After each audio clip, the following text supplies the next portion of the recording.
Well, what we're trying to do is get Republicans to the negotiation table so we can open government back up, get federal governments paid. I just signed a bipartisan proposal to assure that everybody's getting paid even during the shutdown. And we need to get the government back open, and we need to pass a CR. But we do need to make sure that we don't kick 24 million Americans off health care, and about 130,000 of them right here in the Rio Grande Valley. The tax credit under the Affordable Care Act is devastating to the American people if we don't add it.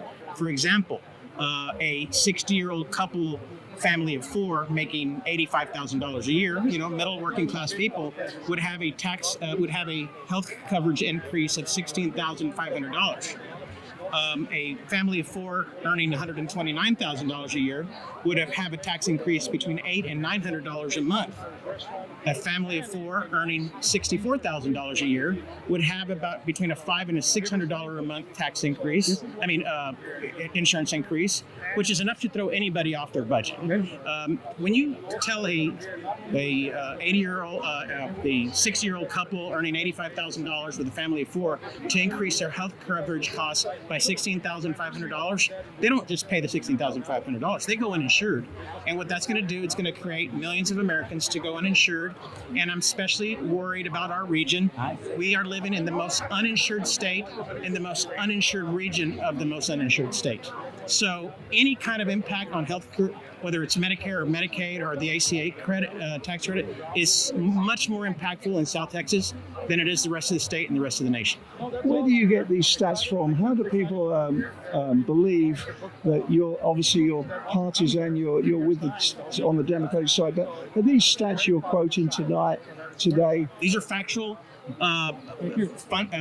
numbers that are coming out of what people will have to be buying into the system in late November. So it's not pie in the sky. It's something even Republicans agree on. I was just talking to a Republican congressman, colleague, friend of mine here from Texas, who's against it because it is a $30 billion cost to the nation to keep 24 million people more insured, giving them the health care they need.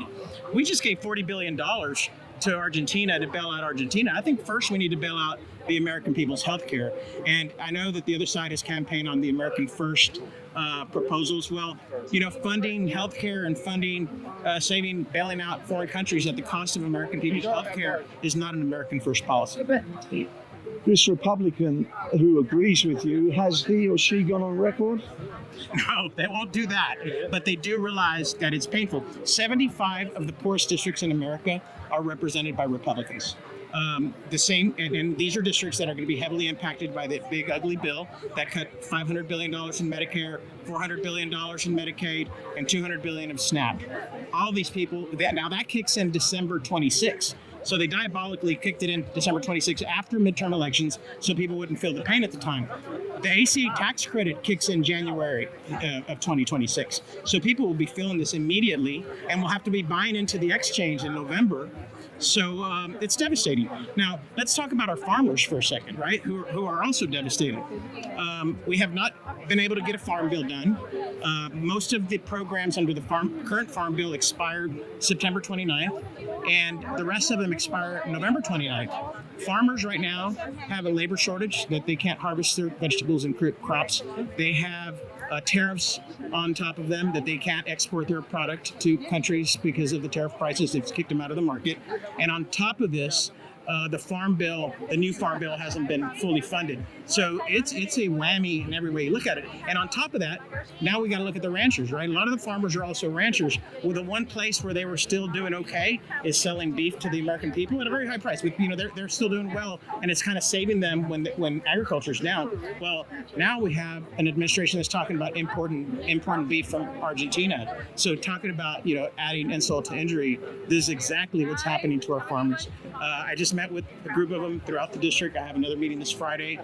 This is a huge concern. We need to get the Farm Bill passed. We need to get the NDAA passed. We need to pass a CR that includes health care for the American people. I was going to ask, how does Congress stop this from happening? How do you stop all these cuts to healthcare?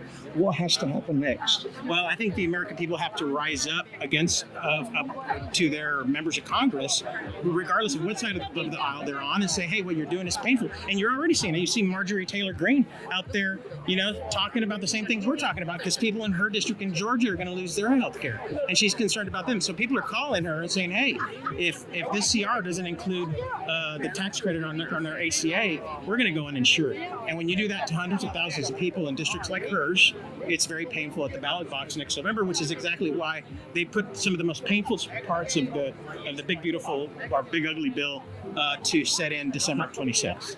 And the worst part of the country for all these cuts is our region? That's right. Texas is the most uninsured state in the country, shamefully so. Because we're not the poorest state in the country. We're very wealthy. We just don't take care of, invest enough in healthcare and education. But it's the most uninsured state in the country, and South Texas is the most uninsured region of the state. So we're the most uninsured region and the most uninsured state in the United States.